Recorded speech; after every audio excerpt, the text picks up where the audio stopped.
പ്രിയപ്പെട്ട വിദ്യാർത്ഥികളെ, LDC, LGS എക്സാമുകൾക്ക് വേണ്ടി പ്രിപ്പയർ ചെയ്യുന്ന വിദ്യാർത്ഥികൾക്ക് വേണ്ടി തയ്യാറാക്കിയിട്ടുള്ള ക്വസ്റ്റ്യൻ സീരീസിൻ്റെ മൂന്നാമത്തെ വീഡിയോ ആണിത്. ഈ വീഡിയോയിൽ ഞങ്ങൾ 25 ചോദ്യങ്ങളാണ് ഉൾപ്പെടുത്തിയിട്ടുള്ളത്. 25 ചോദ്യങ്ങളും എടുത്തിട്ടുള്ളത് 5, 6, 7 ക്ലാസ്സുകളിലെ SCERT ടെക്സ്റ്റ് ബുക്കുകളിൽ നിന്നാണ്. നമുക്ക് ചോദ്യങ്ങളിലേക്ക് കടക്കാം.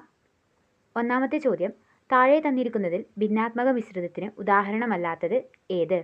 താഴെ തന്നിരിക്കുന്നതിൽ ഭിന്നാത്മക മിശ്രിതത്തിന് ഉദാഹരണമല്ലാത്തത് ഏത് എന്നാണ് ചോദ്യം. ഉത്തരം വായുവാണ് ഭിന്നാത്മക മിശ്രിതത്തിന് ഉദാഹരണമല്ലാത്തത്.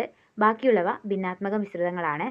അടുത്ത ചോദ്യം, ഇരുമ്പ് പൊടിയും അലുമിനിയം പൊടിയും കലർന്ന മിശ്രിതം വേർതിരിക്കാൻ ഉപയോഗിക്കുന്ന മാർഗം. ഇരുമ്പ് പൊടിയും അലുമിനിയം പൊടിയും കലർന്ന മിശ്രിതം വേർതിരിക്കാൻ ഉപയോഗിക്കുന്ന മാർഗം ഏതാണ്? ഉത്തരം കാന്തം ഉപയോഗിച്ചുള്ള വേർതിരിക്കലാണ് ഇരുമ്പ് പൊടിയും അലുമിനിയം പൊടിയും കലർന്ന മിശ്രിതം വേർതിരിക്കാനുള്ള മാർഗം. അടുത്ത ചോദ്യം, ഇന്ത്യൻ മെഡിക്കൽ ഗവേഷണ കൗൺസിലിൻ്റെ നിർദ്ദേശപ്രകാരം ഒരു ഇന്ത്യക്കാരൻ ഒരു ദിവസം കുറഞ്ഞത് എത്ര ഗ്രാം പച്ചക്കറികൾ കഴിച്ചിരിക്കണം? ഇന്ത്യൻ മെഡിക്കൽ ഗവേഷണ കൗൺസിലിൻ്റെ നിർദ്ദേശപ്രകാരം ഒരു ഇന്ത്യക്കാരൻ ഒരു ദിവസം കുറഞ്ഞത് എത്ര ഗ്രാം പച്ചക്കറികൾ കഴിച്ചിരിക്കണം? ഉത്തരം 295 ഗ്രാം ആണ്. അടുത്ത ചോദ്യം, മനുഷ്യന് എത്ര വാരിയലുകൾ ഉണ്ട്? മനുഷ്യന് എത്ര വാരിയലുകളാണുള്ളത്? ഉത്തരം 24 ആണ്. മനുഷ്യൻ്റെ വാരിയലുകളുടെ എണ്ണം 24 ആണ്. അടുത്ത ചോദ്യം, മരുഭൂമിയിലൂടെ സഞ്ചരിക്കുന്നവർ ദിശയറിയാൻ ഉപയോഗിച്ചിരുന്ന നക്ഷത്രഗണം. മരുഭൂമിയിലൂടെ സഞ്ചരിക്കുന്നവർ ദിശയറിയാൻ ഉപയോഗിച്ചിരുന്ന നക്ഷത്രഗണം. ഉത്തരം വേട്ടക്കാരൻ ആണ്. അടുത്ത ചോദ്യം, മനുഷ്യൻ്റെ കഴുത്തിൽ കാണുന്ന സന്ധി ഏതുതരം ആണ്? മനുഷ്യൻ്റെ കഴുത്തിൽ കാണപ്പെടുന്ന സന്ധി ഏതുതരം സന്ധിയാണ്? ഉത്തരം കീലസന്ധി. അടുത്ത ചോദ്യം, സസ്യകോശം കണ്ടുപിടിച്ചത് ആരാണ്? ഉത്തരം MJ ശ്ലീഡൻ. വാഹനങ്ങളിലെ റിയർവ്യൂ മിററിൽ ഉപയോഗിച്ചിരിക്കുന്ന ദർപ്പണം ഏതാണ്? വാഹനങ്ങളിലെ റിയർവ്യൂ മിററിൽ ഉപയോഗിച്ചിരിക്കുന്ന ദർപ്പണം ഏതാണ്?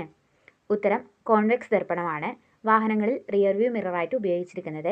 കോൺവെക്സ് ദർപ്പണത്തിന് വീക്ഷണ വിസ്തൃതി കൂടുതലാണ്. അടുത്ത ചോദ്യം, സൈനിക സഹായ വ്യവസ്ഥയിൽ ആദ്യം ഒപ്പുവെച്ചത് ഏത് നാട്ടുരാജ്യമാണ്? സൈനിക സഹായ വ്യവസ്ഥയിൽ ആദ്യം ഒപ്പുവെച്ചത് ഏത് നാട്ടുരാജ്യമാണ്? ഉത്തരം ഹൈദരാബാദാണ് ആദ്യമായിട്ട് സൈനിക സഹായ വ്യവസ്ഥയിൽ ഒപ്പുവെച്ചത്. അടുത്ത ചോദ്യം, വാസ്കോഡ ഗാമ ആദ്യമായിട്ട് ഇന്ത്യയിൽ വന്ന വർഷം. വാസ്കോഡ ഗാമ ആദ്യമായി ഇന്ത്യയിൽ വന്ന വർഷം. ഉത്തരം 1498 വാസ്കോഡ ഗാമ ആദ്യമായിട്ട് ഇന്ത്യയിലെത്തുന്നത്. അടുത്ത ചോദ്യം, ഹോർത്തൂസ് മലബാറിക്കസ് തയ്യാറാക്കാൻ ഡച്ചുകാരെ സഹായിച്ച മലയാളി വൈദ്യൻ. ഹോർത്തൂസ് മലബാറിക്കസ് തയ്യാറാക്കാൻ ഡച്ചുകാരെ സഹായിച്ച മലയാളി വൈദ്യൻ. ഉത്തരം ഇട്ടി അച്യുതൻ ആണ്. അടുത്ത ചോദ്യം, ബക്സർ യുദ്ധം നടന്ന വർഷം. ബക്സർ യുദ്ധം നടന്ന വർഷം. ഉത്തരം 1764. അടുത്ത ചോദ്യം, ഇന്ത്യയിലെത്തിയ ആദ്യ പോർച്ചുഗീസ് വൈസ്രോയി. ഇന്ത്യയിലെത്തിയ ആദ്യ പോർച്ചുഗീസ് വൈസ്രോയി ആരാണ്? ഉത്തരം അൽമേഡയാണ്. അടുത്ത ചോദ്യം, ടിപ്പു സുൽത്താൻ മരണം വരിച്ച യുദ്ധം. ടിപ്പു സുൽത്താൻ മരണം വരിച്ച യുദ്ധം ഏതാണ്? ഉത്തരം 4ാം മൈസൂർ യുദ്ധമാണ്. അടുത്ത ചോദ്യം, സെൻറ്റ് ആഞ്ചലോ കോട്ട ഏത് ജില്ലയിലാണ് സ്ഥിതി ചെയ്യുന്നത്? സെൻറ്റ് ആഞ്ചലോ കോട്ട ഏത് ജില്ലയിലാണ് സ്ഥിതി ചെയ്യുന്നത്? ഉത്തരം കണ്ണൂർ. അടുത്ത ചോദ്യം, പൈനാപ്പിൾ, പേരക്ക, പപ്പായ എന്നീ കാർഷിക വിളകൾ ഇന്ത്യയിൽ കൊണ്ടുവന്നത് ആരാണ്? പൈനാപ്പിൾ, പേരക്ക, പപ്പായ എന്നീ കാർഷിക വിളകൾ ഇന്ത്യയിൽ കൊണ്ടുവന്നത് ആരാണ്? ഉത്തരം പോർച്ചുഗീസ്. അടുത്ത ചോദ്യം, പറങ്കി എന്ന് വിളിച്ചിരുന്നത് ആരെയാണ്? പറങ്കി എന്ന് വിളിച്ചിരുന്നത് ആരെയാണ്? ഉത്തരം പോർച്ചുഗീസുകാരെയാണ് പറങ്കികൾ എന്ന് വിളിച്ചത്. വാസ്കോഡ ഗാമ വൈസ്രോയിയായി ഇന്ത്യയിലെത്തിയ വർഷം. വാസ്കോഡ ഗാമ വൈസ്രോയിയായി ഇന്ത്യയിൽ വന്ന വർഷം. ഉത്തരം 1524. അടുത്ത ചോദ്യം, കോട്ടപ്പുറം കോട്ട സ്ഥിതി ചെയ്യുന്നത് എവിടെയാണ്? കോട്ടപ്പുറം കോട്ട ഏത് ജില്ലയിലാണ് സ്ഥിതി ചെയ്യുന്നത്? ഉത്തരം തൃശ്ശൂർ ആണ്. അടുത്ത ചോദ്യം, വാസ്കോഡ ഗാമ രണ്ടാമതായിട്ട് ഇന്ത്യയിൽ വന്ന വർഷം. വാസ്കോഡ ഗാമ രണ്ടാമതായിട്ട് ഇന്ത്യയിൽ വന്നത് 1502. അടുത്ത ചോദ്യം, സൈനിക സഹായ വ്യവസ്ഥ ഏർപ്പെടുത്തിയ ഗവർണർ ജനറൽ ആര്? സൈനിക സഹായ വ്യവസ്ഥ ഏർപ്പെടുത്തിയ ഗവർണർ ജനറൽ ആരാണ്? ഉത്തരം വെല്ലസി പ്രഭുവാണ് സൈനിക സഹായ വ്യവസ്ഥ ഏർപ്പെടുത്തിയത്. അടുത്ത ചോദ്യം, സിറാജ് ഉദ്ദൗളയെ ബ്രിട്ടീഷുകാർ പരാജയപ്പെടുത്തിയ പ്ലാസി യുദ്ധം നടന്ന വർഷം. സിറാജ് ഉദ്ദൗളയെ ബ്രിട്ടീഷുകാർ പരാജയപ്പെടുത്തിയ യുദ്ധമാണ് പ്ലാസി യുദ്ധം. അത് നടന്ന വർഷം എപ്പോഴാണ്? 1757 പ്ലാസി യുദ്ധം നടക്കുന്നത്. അടുത്ത ചോദ്യം, ഹോർത്തൂസ് മലബാറിക്കസ് തയ്യാറാക്കാൻ മുൻകൈയെടുത്ത ഡച്ച് ഗവർണർ ആരാണ്?